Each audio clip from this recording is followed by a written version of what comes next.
Hey guys, I promised this retro video on this box for my dredge, the 4-inch dredge. This is a triple, this is the way it's set up in the box. And how we're going to retro it into another 4-inch box in another 5-foot box. Of course, you could use this existing box, which we will do at the end. We'll take the stuff out and show how to do that. But if you just take the dimensions and send it to a metal shop, they can copy your box, and that way, with these dimensions, and you could just set this off to the side. So if you don't want to, monkey around with it and change it all, so you can slap it on there, sell it later, and keep maybe your dream mat in your box for an upgrade or something. So we got this 5-foot box with the Jarvine riffle, 4-foot box here. So let's talk about how this goes together right here. All right, this is the way it's in there, of course, without the nuts and bolts holding it together. We got this gravel guard, got this clamp, and then we got the dredge flare itself. So we're just going to slip this out, and we are going to take it now over to the next box and slip it in. All right, you can see we kind of got it lined up. You can see I had to do a little bit of a cutting right here to allow for the dream map. So we got to do that. So what we're going to do for this 4-foot one, notice I drilled the 4 holes. Just did match drilling off of this pattern here, held it flush and square. Did my little circles, drilled the holes, oversized, clears holes with fender washers. Is how we won World War II. So we're not going to be, we're not taking this thing to the moon. So we're going to slip this guy underneath here.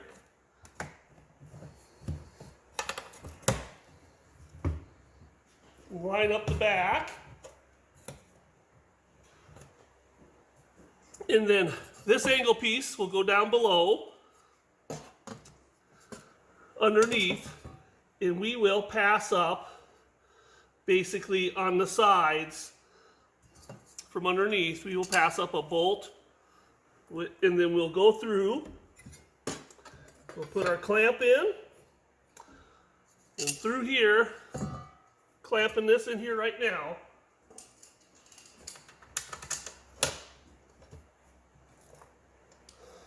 We are going to put, need the longer bolt. That's why it was over there next to the corner. We're going to put a washer and a nut. And I don't think you guys can see this corner. So you guys are like, what am I doing? Well, I don't know. Just screwing off. Okay, we'll do this side so you can see it.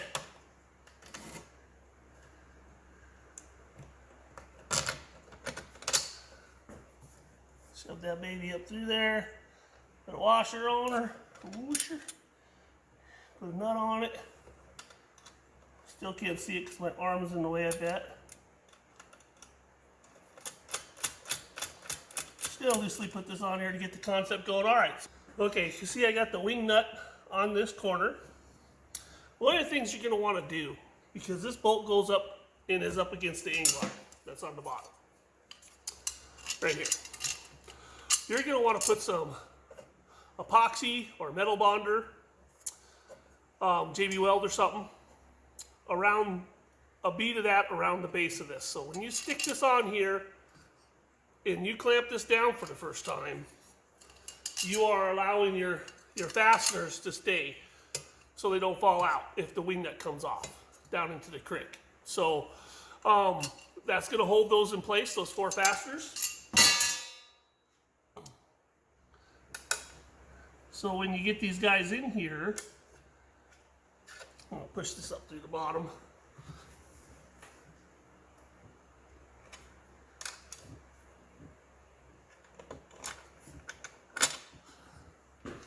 So when you guys put these guys in here, put that bonder on there, and then you'll basically be set to go. If I can stop fiddle farting around, fumbling my fingers.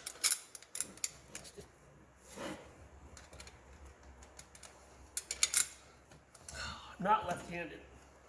This box is next to me is poking me. All right, so now I'm right-handed. I actually was able to pull it off. So, drop the bolt, of course. Clearance holes, fender washers. Don't get the holes too tight, oversized, but enough. Get some compliance going on there. All right, so we got these guys in here. And now we know if we tighten them the first time with our JB weld on them, we're going to be sucking those up tight and they're going to bond to that, those studs are, which is nice because then we will have our box. Then you could drill your side holes. You could do the matching side holes, drill your side holes here for your adjustment. Put those bolts on, hold this close so you can do your adjustment. And now you'll just be able to loosen these guys up.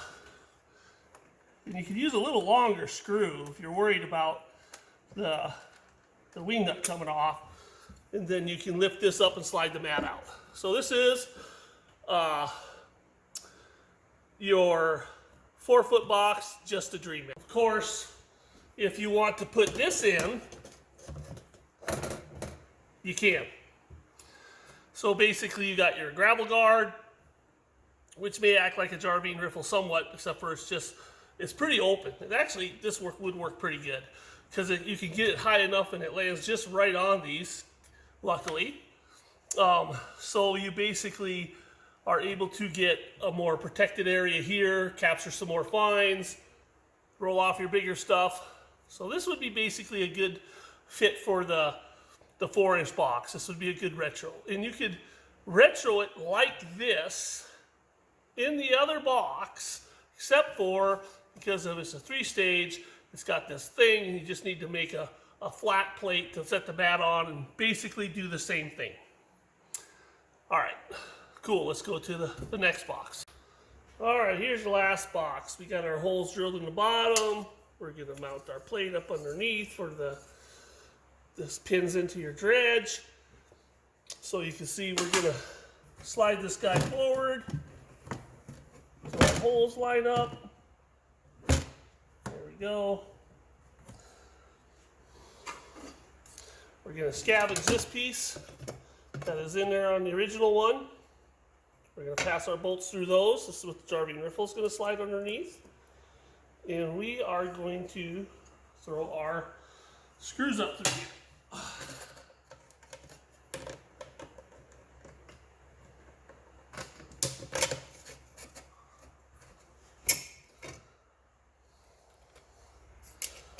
Washer, nut, because we won't be taking these off.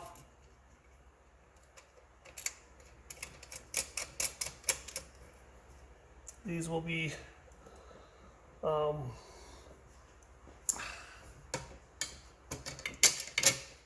we could still put the Bondo underneath these guys if we wanted to. See if I could manage this without dropping a nut. All right. Getting better. Fumble fingers back on the other one was pretty funny.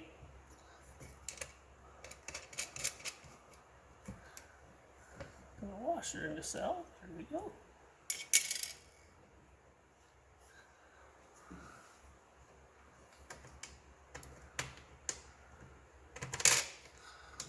Wow, the mothership in Germany sent home for the precision part for their tank or their gun and couldn't get it fixed in time. The Allied forces used clearance holes and fender washers and slapped it together, and we won the war because guns weren't working on the beaches in Normandy and all that kind of stuff. Tanks weren't working. Anyway, so we got this in here. This is a slip area. We'd hook our side pieces up just like before in the other one. What I got here is 2 bolts that would be bonded also to the bottom of the sluice pan, because we don't want these to drop into the creek. And our jar bean riffle is going to slide underneath there in this spot from here to here, and you can probably compress it here, but it might give you some trouble. But this spot from here to here, you can have some miner's moss, lay it down in there. And then we're gonna basically slide this guy in. And these two wing nuts, which are a little friendlier to get to than all four of those on the previous one, are gonna clamp down and hold down your dream mat. So there's the 5-foot box version. I just lined up, I took just actually a pilot drill bit, small one, and touched it after I lined everything up in here all good so that the hole just matched this perf and the screw came up through there. So now this guy's in here and we're set to go. This really is I think the best setup for the dream mat because it allows for all the cells to have a really good active flow over them. It's got 4 foot of mat, just running mat, and we break up all that coming in here velocity and grab some finer stuff and slow it down, and nugget catch and all the specimen catch, you know, is happening up here in this Jarvine riffle, which is 2-dimensional rather than 1-dimensional. Because 1-dimensional, you know, stuff skips off and it doesn't have a wall to hit into or fall into, and it just kind of skips off, especially if it, you know, hits the top of something and skips off. Here, the perforated plate acts like a baffle or a filter, and your fine stuff falls through, and then your bigger stuff, because the water goes through here, in the way it goes through here, it isn't like solid where it's very fast. The baffle slows it down and creates turbulence, and that allows your bigger pieces to fall out. Anyways, so there it is. There's the retro on these guys. And then you can basically have a 5-foot box. I'm going to weigh this 5-foot box, and I'm going to weigh the Keen box the way it is, then the 4-foot box, and I'll weigh the 4-foot box, and I'll put those weights up on the screen to show you the weight difference, because a lot of people thinking, you know, my box will be tippier at 5 foot, actually because it's lighter even than the 4-foot box and the other one, that we're able to, you're able to stick it out there and it isn't going to give much teeter-totter, although you got some water weight. But you can slide your sluice within your frame, of course, because it's got adjustment. All right, so there it is. There's the retro. I hope you guys like it. Person could even put the rock tray over the top of this. There's no really need to. We could also put, you know, there's just a lot of things you can do. You could do things different with the fasteners. You could have spacers on the other one, captive fasteners and stuff, so you actually screw a thumb screw in. There's a lot. I just try to do it with simple bolts, washers, and wing nuts. Just stuff that everybody can have, everybody can do. Everybody can get the hardware store, and it doesn't take a lot of real big thinking. So we're going to sell these riffles right here. I'm going to paint them, of course. They're steel because I want to be able to. I feel that the aluminum somewhat can be yield too much, and so I like the fact that the steel's better. So we'll paint these and throw them out there, and go to town. All right, guys, have a good one. Okay, let's talk about this triple box. One thing first, let's talk about why would we replace all of this with the Dream Mat. One, we're going to weigh less. 2, it's going to be easier to clean. We just got one mat to clean. And then disassembly time, more time in the water, less time breaking all this down. Cleaning it apart is more gold in your pan. And plus, we believe, of course, the Dream Mat has a higher recovery. We back that up with a money-back guarantee. We'll pay shipping and take it back. You know, we're not going to goof around with this one. We're not going to beat this dog to death.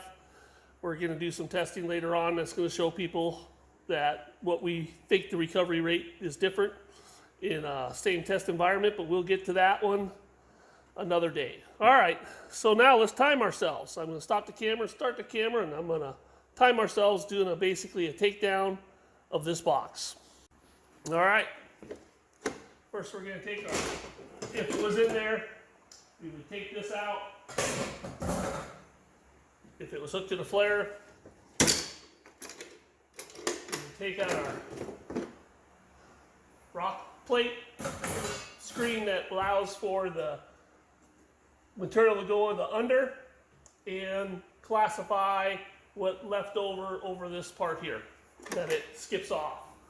Notice that before we even go there that we have this flat plate and stuff can roll off of here pretty easy, which is the goal kind of with the dredge to get material moving, but it's going to fall in the hole and be just the right size to go down through there. So we're going to get a lot of material this size over this area and creeping up and building up in this area.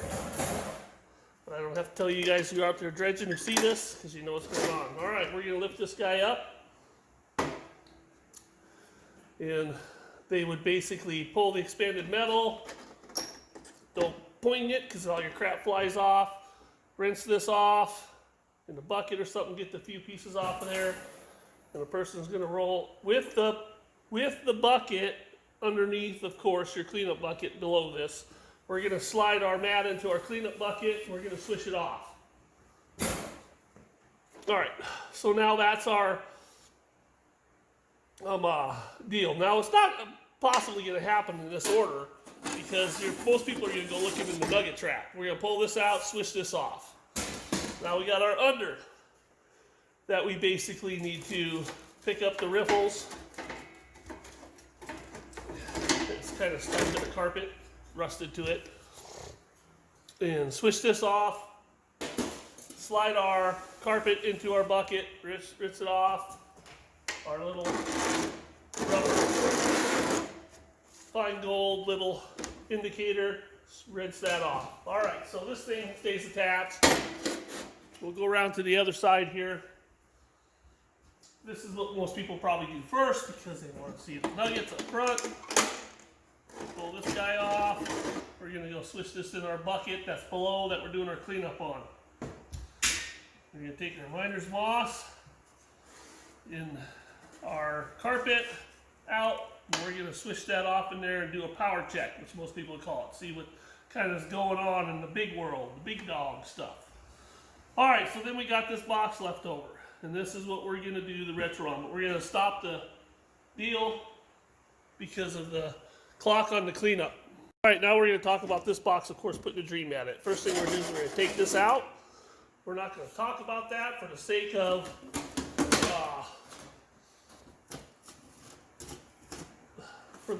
time. And we got some parts here that some people have been doing for the retrofit. This is what people have been doing out in the field. They've been taking this guy here.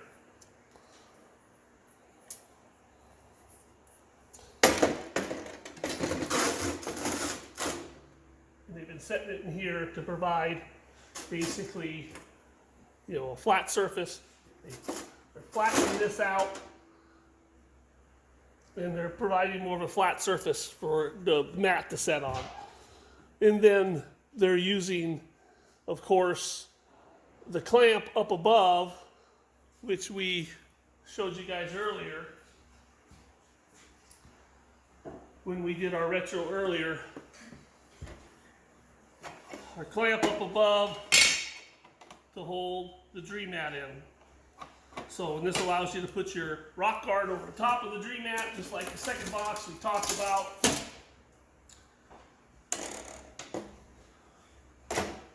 Allows you to hook that into where it hooks up onto the flare and do your thing there. All right, so that's kind of like the bottom box. I mean, the box, the retro. So we don't tear this out. We flatten this, or you get another piece of aluminum and you bridge the gap smoother. They have of course, the plenum that's all bent up in all these different angles that you could use, but if you flatten that out, it's going to be a hard time bending it back and restoring your box back to the original state. It'd be nice if you were, I guess if a person was upgrading or looking to sell it, they could offer the original box the way it is, if a person prefers that, or the dream mat, because we're not going to bend anybody's arm. All right, so that's kind of what we got going on here with this box. Now let's do a time, how many moments it takes to get the dream mat out of its box and get it cleaned up. All right, there's two ways you can clean up the tree mat. One, you can take the mat and actually flip it over in the box with your wash basin below and just swish it in the water on the idle. So that's why I see some people doing it. And of course, the other way is to drag your mat out and then basically turn it around and do into the wash basin. All right, so how long is it going to take us to get those nuts undone and pull this out?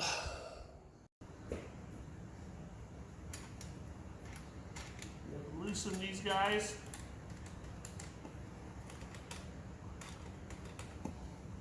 They're not super tight because I don't got them bonded to the bottom yet, so I couldn't torque them down too much. Person's going to pull out their handy dandy shark knife or pocket knife, whatever they got on them out there in the field. You'll lift this up, and they're going to slide the dream mat out. So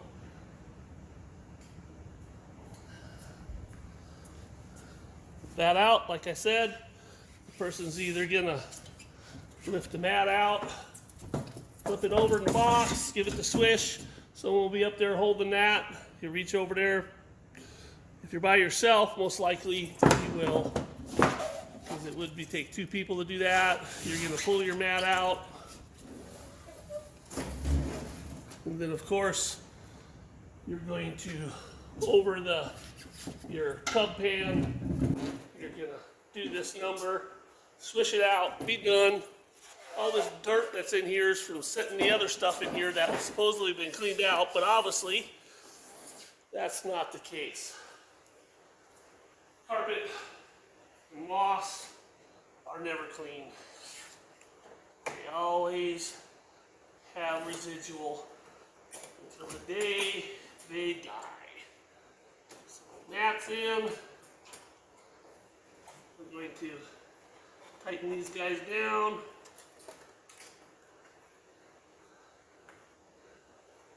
You can actually get nylock wing nuts. If you order them online, you ain't gonna get them at a hardware store, so you don't ever have to worry about them coming off. But if they do, you're gonna catch it. There it is. There's our total time on that.